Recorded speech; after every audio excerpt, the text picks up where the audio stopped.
Breaking news नाज़रीन Ghotki Mathelo road ते jail भरिसां मुड़स पारां मुबैना इतफाक़ी गोली लॻण सबबि संदसि घरवारी मारिजी वई।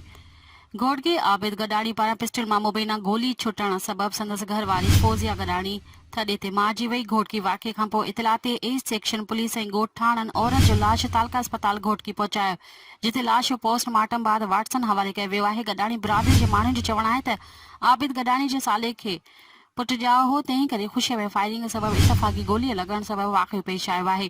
पुलिस पारां मामले जी जांच शुरू कई वई आहे। ब्रेकिंग न्यूज़ नाज़रीन जेका हिकु दफ़ो ॿीहर दोहिराईंदा हलो त घोटकी माथेलो रोड ते जेल भरिसां मुड़स पारां मुबैना इतफाक़ी गोलीअ लॻण सबबि संदसि घरवारी मारिजी वई। घोटकी आबिद गडाणी पारां पिस्टल मां मुबैना गोली छुटण सबबि संदसि घरवारी फौजिया गडाणी थॾे ते मारिजी वई।